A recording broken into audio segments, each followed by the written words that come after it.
السلام علیکم حاضرین و ناظرین، آپ دیکھ رہے ہیں چینل اسلام 365۔ اگر آپ اس چینل پہ ویڈیو پہلی دفعہ دیکھ رہے ہیں، اس چینل کو سبسکرائب کریں اور بیل آئیکن کو دبائیں۔ حرام کو چھوڑنے کا نتیجہ۔ دمشق کے ادیب شیخ علی طنطاوی نے اپنی یادداشتوں میں لکھا ہے کہ دمشق میں ایک بہت بڑی مسجد ہے کہ جو جامع مسجد طوبہ ہے، جو مسجد جامع توبہ کے نام سے مشہور ہے۔ اس مسجد کا نام مسجد توبہ رکھنے کی وجہ یہ ہے کہ وہاں پہلے فحشاء و منکرات کا مرکز تھا۔ 7ویں ہجری میں ایک مسلمان بادشاہ نے اس کو خرید کر وہاں ایک مسجد تعمیر کرائی۔ ایک طالب علم کے جو بہت زیادہ غریب اور عزت نفس میں مشہور تھا، وہ اسی مسجد کے ایک کمرے میں ساکن تھا۔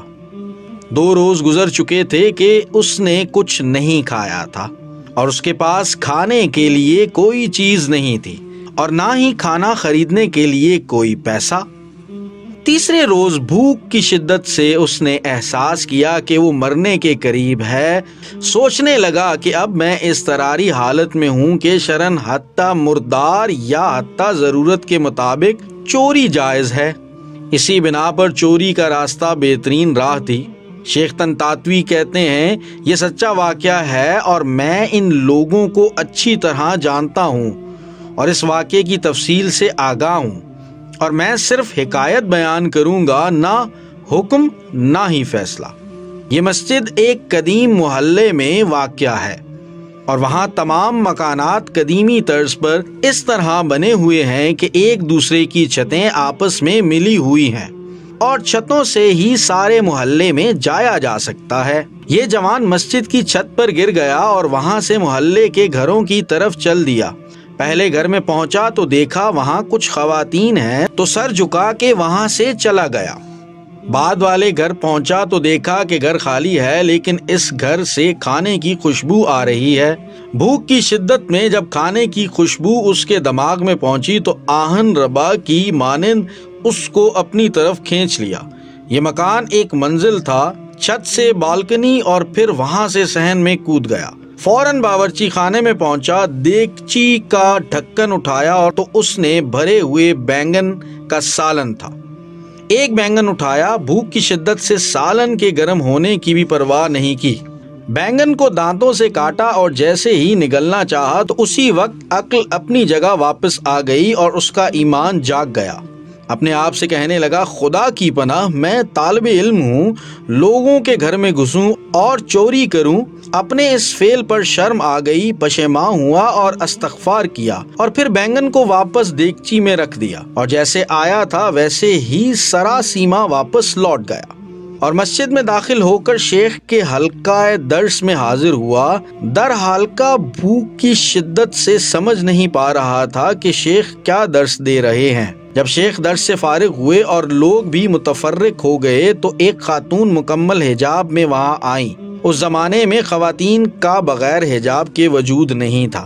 شیخ سے کچھ گفتگو کی اور وہ طالب علم ان دونوں کی گفتگو نہیں سمجھ سکا۔ شیخ نے اپنے اطراف میں نگاہ کی تو اس طالب علم کے علاوہ کسی کو وہاں نہ پایا۔